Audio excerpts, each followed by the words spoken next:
মাছের ডিমটা নুন দিয়ে, হলুদ দিয়ে আর লেবুর রস দিয়ে ভালো করে মেখে নেব। নমস্কার, ফিরে এলাম বং রাঁধুনি রান্নাঘরে আরো একটি নতুন পর্বে।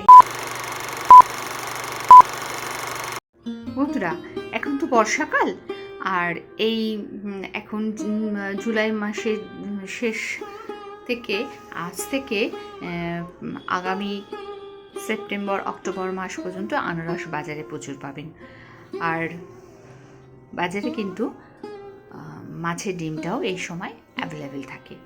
তো একদম একটা নতুন রেসিপি যেটা আপনাদের সঙ্গে আমি শেয়ার করতে চলেছি। আনারসটা প্রথমে এখানে কেটে নিলাম, আনারসের খোসাটা ছাড়িয়ে নেব, আর এটাকে ফয়েল পেপার আরেকটা যে একটু খণ্ড করেছি যাতে পরের দিনের জন্য রেখে দেওয়া যায়, অথচ ভালো থাকবে, মুখটায় কোনো ব্যাকটেরিয়া জন্মাবে না, সেই জন্য ফয়েল পেপার দিয়ে আনারসটাকে কভার করে নেব।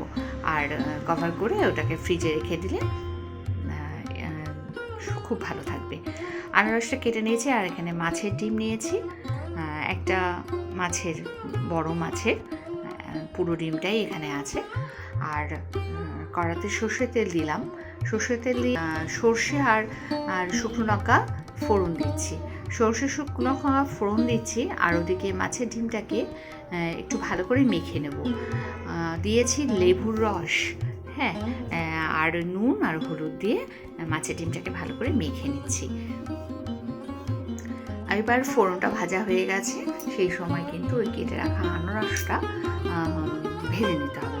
আর মাছের ডিমের মধ্যে যদি লেবুর রসটা দেন তাহলে কিন্তু মাছের ডিমের যে একটা আষ্টে গন্ধ সেটা থাকে না।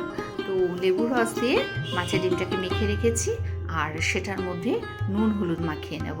এখানে আনারসটা ততক্ষণ ভাজতে দিলাম, আর আনারসটা ভাজা হবে সেই সময় এবার মাছের ডিমটার মধ্যে নুন হলুদ মাখিয়ে নেব। এর মধ্যে কিন্তু আমি অলরেডি লেবুর রস ওপর থেকে দিয়ে দিয়েছি, সামান্য ভিডিওটা স্কিপ করে ফেলেছি। তো মাছের ডিমটা মাখা হয়ে গেছে লেবুর রস দিয়ে, সামান্য দিয়েছে, খুব বেশি না। আর তার মধ্যে নুন আর হলুদ দিলাম, নুন হলুদ দিয়ে ভালো করে এটাকে মিশিয়ে নিলাম। আর ওদিকে আনারসটা ভাজা হয়ে গেছে, ওটা সাইড দিয়ে কিন্তু আমি মাছের ডিমটা দিয়ে দিচ্ছি। মাছের ডিমটা একটা হালকা একটা পাতলা আস্তরণ থাকে, যে সেলটার মধ্যে ডিমটা থাকে, ওই ডিমটা আমি ওই আস্তরণটা কিন্তু ডিমের থেকে আলাদা করে দিয়েছি। তাতে কী হয়েছে, ডিমটা ছেড়ে গেছে। আর ভালো করে মেখে নিয়েছি নুন দিয়ে। এবার আনারসটা এখন কড়া থেকে তুলে অন্য একটা পাত্রে রাখবো, আর ডিমটাকে খুব ভালো করে নেড়ে নেড়ে ভেজে নেব, ভেতরে যেন একটু কাঁচা না থাকে। এবার ডিমটা ভাজতে ভাজতে বলি, আজ যে বন্ধু আমার সঙ্গে প্রথমবার আর আমার ভিডিও দেখছেন তাকে বলবো এইরকম ভালো ভালো ভিডিও পেতে সাবস্ক্রাইব করে পাশে থাকা বেল আইকনটি অল ক্লিক করে দেবেন। আচ্ছা, ডিমটা এইভাবে আস্তে আস্তে কম আছে আমি ভেজে নিচ্ছি। বেশি জোর আঁচও দেওয়া যাবে না, আর বেশি তেল দিয়েও ভাজা যাবে না, কারণ তাহলেই কিন্তু ডিমটা ফেটে ফেটে গায়ে ছিটে আসবে। আপনারা যদি মনে করেন যে বেশি তেল দিয়ে ভাজবেন আর জোর আঁচে ভাজবেন, তাহলে কিন্তু অবশ্যই ঢাকা দিয়ে নেবেন। আমি ঢাকা ছাড়া কম আঁচে উল্টে পাল্টে নেড়ে নেড়ে ভালো করে ডিমটা ভেজে নিয়েছি। আর এখানে দিয়ে দিলাম আনারসটা, আর যে পাত্রটার মধ্যে রেখেছিলাম আনারসটা, তার মধ্যে তো আনারসের রস বা আনারস ভাজার ওই তেলটুকু ছিল, তো বাটিটার মধ্যে করেই আমি পরিমাণে একটু জল নিয়েছি, সেই জলটা দিয়ে ডিম আর আনারসটাকে সিদ্ধ হওয়ার জন্য দিয়ে দিলাম। এবার এখানে নুন হলুদ মিষ্টি সব কিছুই দিয়ে দেবো। আর তার মাঝখানে কিন্তু আমি দিয়েছি সেটা হবে তেঁতুল, পাকা তেঁতুলের কাজ যেটা, সেটা যদি একটু দিয়ে দিন তাহলে কিন্তু খুব দারুণ লাগবে। আর 2 চামচের মতো আমি পাকা তেঁতুলের কাঠ দিয়েছি, মানে দানাগুলো ফেলে দিয়ে খালি জলের মধ্যে পাকা তেঁতুলটাকে চটকে নিয়েছি, নিয়ে অল্প একটু পাকা তেঁতুল চটকে নিয়ে ওই জলটা ওর মধ্যে দিয়ে দিয়েছি, আর নুন হলুদ দিয়েছি, আর পরিমাণে মিষ্টি দেবো।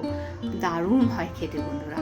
আর এইভাবে বাড়িতে অবশ্যই একবার করে দেখবেন, আর যদি না ভালো হয় তাহলে আপনারা আমাকে কমেন্টস করে বলবেন, অবশ্যই ভালো লাগবে আপনাদের, এটুকু আমি গ্যারেন্টি দিয়ে বলতে পারি। খুব ভালো লাগবে এরকম রেসিপি আপনাদের সঙ্গে শেয়ার করলাম। আর আপনারা আমার সঙ্গে থাকার জন্য, আমার ভিডিওটা পুরো দেখার জন্য অনেক অনেক ধন্যবাদ। আর সবশেষে এখানে আমি একটু জিরে ভাজা দিচ্ছি। ভাজা জিরেটাকে গুঁড়ো করে নিয়েছি, সেই ভাজা জিরেটা ওপর দিয়ে একটুখানি দিয়ে দিলাম, খুব ভালো লাগবে খেতে। তবে একটুখানি সময়ের জন্য ফুটতে দেব, এরপর এটাকে নামিয়ে ভাতের সাথে শেষ পাতে পরিবেশন করুন ঠান্ডা করে। আজ ভিডিওটা এখানেই শেষ করলাম। ফিরে আসছি পরবর্তী ভিডিও নিয়ে, পরবর্তী সময় আবারও দেখা হচ্ছে। ততক্ষণ আপনারা ভালো থাকুন, সুস্থ থাকুন। ধন্যবাদ।